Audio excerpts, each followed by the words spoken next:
குடியரசு தினம்னாலே பள்ளிக்கூடத்திலையும் கல்லூரிகள்லையும் பேச்சு போட்டி, கட்டுரை போட்டின்னு குடியரசு தினம் பற்றி ஆயிரம் கதைகளை ஒவ்வொரு வருடமும் கடந்து வந்திருக்கோம்.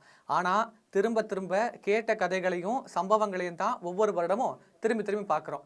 இந்தியா நாடு ஒரு இறையாண்மை மிக்க குடியரசா மாறிய நிகழ்வுல சொல்றதுக்கு பல்வேறு கதைகள் இருந்தாலும் சொல்லாம விடப்பட்ட தகவல்களும் கொட்டி கிடக்கு. அவை என்னன்னு தெரிஞ்சுக்கிட்டு இந்த குடியரசு தினத்தை சுவாரஸ்யமா கொண்டாடுவோம். அதுக்கு முன்னாடி ஒரு சின்ன பிளாஷ்பேக், அதாவது சுதந்திர தினத்துக்கே போவோம். இந்தியாவிற்கான சுதந்திர அறிக்கையினை வெளியிட்டவர் ஆங்கிலேய கவர்னர் ஜெனரல் மவுண்ட் பேட்டன் நம்ம எல்லாருக்குமே தெரியும். இந்தியாவில் நடந்த தொடர் போராட்டங்களால ஆங்கிலேயர்கள் இங்கிருந்து வெளியேற்றணும்னு முடிவெடுத்து முறைப்படி இந்தியாவிற்கு சுதந்திர அறிக்கை மூலமா தங்களோட வெளியேற்றத்தை அறிவிச்சாங்க. இந்த சுதந்திர அறிக்கையினை மவுண்ட் பேட்டன் வெளியிட்டாரு. அதன்படி இந்தியா வரும் ஆகஸ்ட் 15, 1947 ஆண்டில் இருந்து ஆங்கிலேய ஆட்சியில் இருந்து விலக்கப்பட்டு தனி சுதந்திர நாடாக இருக்கலாம்னு அந்த அறிக்கையில் இருந்துச்சு. ஆனா இந்தியாவுக்கு சுதந்திரம் வழங்குவதற்கான நாளா முதலா தேர்ந்தெடுக்கப்பட்ட தேதி ஜூலை 18, 1947 தான். இந்தியாவுக்கு ஒரு மாசம் முன்னாடியே கிடைச்சிருக்க வேண்டிய சுதந்திரம் தள்ளி போனதுக்கு தெரிஞ்சோ தெரியாமலோ ஜப்பான் ஒரு காரணமா இருந்திருக்கு.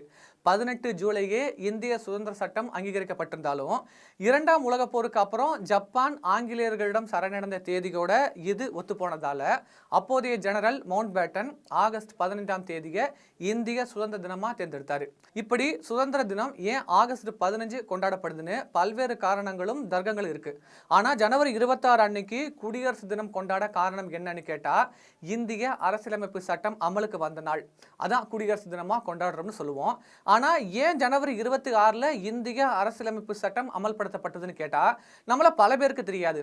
அது என்னன்னு தெரிஞ்சுக்க குடியரசுனா என்ன, குடியரசு நாடு எப்போ உருவாகுதுன்னு நாம தெரிஞ்சுக்கணும். பெரும்பாலானவங்களுக்கு குடியரசு நாடுன்னு சொல்றதுக்கும் ஜனநாயக நாடுன்னு சொல்றதுக்கும் வித்தியாசம் தெரியறது இல்ல.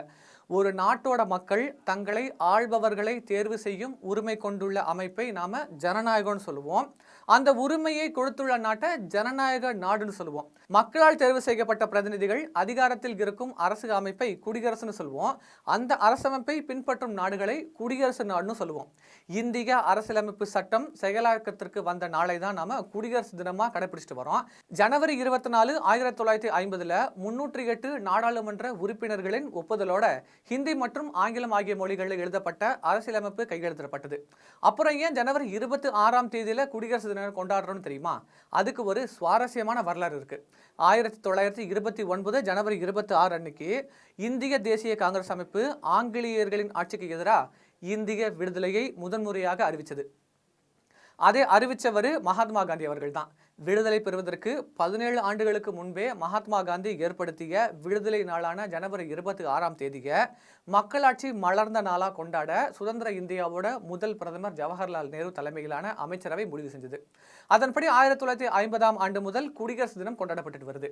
அதுக்கு முன்னாடி ஆங்கிலேயர் ஆட்சி காலத்துல இந்திய அரசு சட்டம் 1935 தான் இந்த தகுதியை பெற்று இருந்துச்சு. சுதந்திரம் வாங்கின பிறகு இந்த சட்டத்தோட அடிப்படையில தான் இந்தியாவின் சட்டங்கள் இயற்றப்பட்டுச்சு. அரசு நிர்வாகத்துக்கும் அச்சட்டமே அடிப்படையாக இருந்துச்சு. குடியரசுக்கும் ஜனநாயகத்துக்கும் குழப்பிக்கிறது போலவே குடியரசு தினத்தையும் சுதந்திர தினத்தையும் குழப்பிக்குவோம். அரசியல்வாதிகளும் இதுக்கு விதிவிலக்கில்ல. அதுக்கு காரணம் இரண்டுக்குமே உள்ள அடிப்படை வேறுபாடு தெரியாததுதான். சுதந்திர தினம்னு சொல்லும்போது யார்கிட்ட இருந்தோ விடுதலை பெற்றிருப்பதை குறிக்குது. 1947ஆம் ஆண்டு ஆகஸ்ட் 15ஆம் தேதி நள்ளிரவில் ஆங்கிலேயர் நமக்கு கொடுத்ததுதான் சுதந்திரம். ஆனால் அப்போ கிடைச்ச முழுமையான சுதந்திரம் இல்லை. ஏன்னா சுதந்திரம் பெற்றதுமே பிரிட்டிஷ் அரசு இந்தியாவுக்கு டொமினியன் அந்தஸ்து தான் கொடுத்தாங்க. அதன்படி பிரிட்டிஷ் சார்பில் நியமிக்கப்பட்ட கவர்னர் ஜெனரல் தான் நாட்டின் தலைவராக இருந்தார். அப்போ இந்தியாவும் கேட்டுக்கிட்டதன் அடிப்படையில் தான் கவர்னர் ஜெனரல் மவுண்ட் பேட்டனே தொடர்ந்தார். இந்திய அரசியலமைப்பு சட்டம் 1949 நவம்பர் 26ல் இந்திய அரசியல் நிர்ணய சபையில் ஏற்றுக்கொள்ளப்பட்டுச்சு. 1950 ஜனவரி 26ல் நடைமுறைக்கு வந்ததுல இருந்து இந்த நிலை மாறி இந்தியா முழுமையான குடியரசா மாறிச்சு.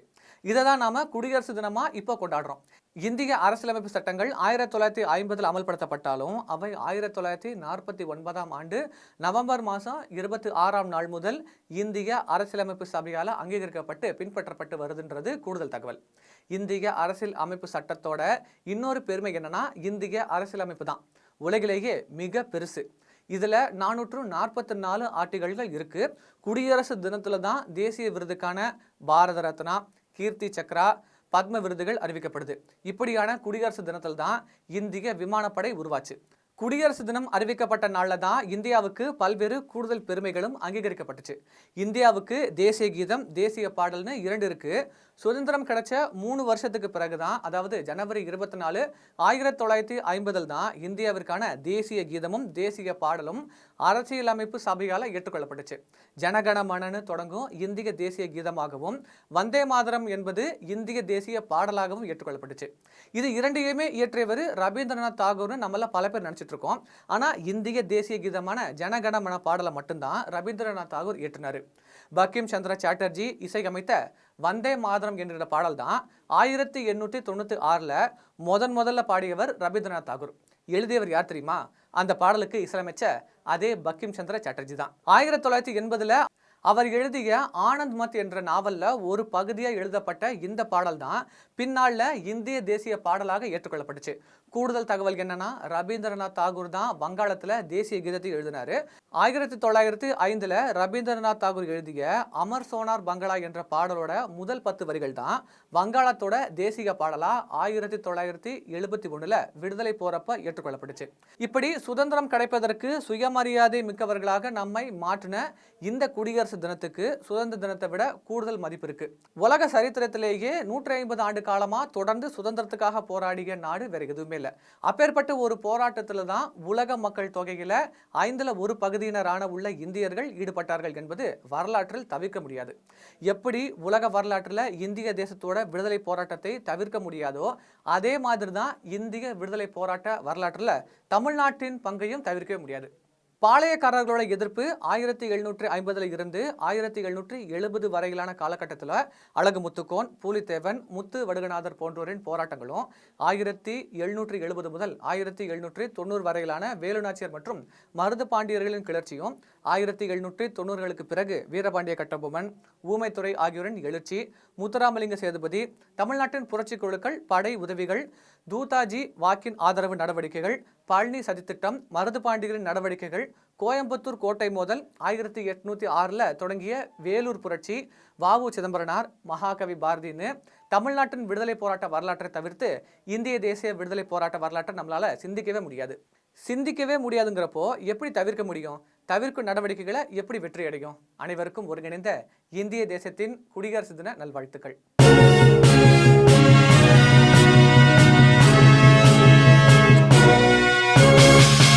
உடனுக்குடன் அப்டேட் தெரிந்து கொள்ள ஜெம் டிவி தமிழ் ஆப்பை இன்ஸ்டால் செய்யவும்.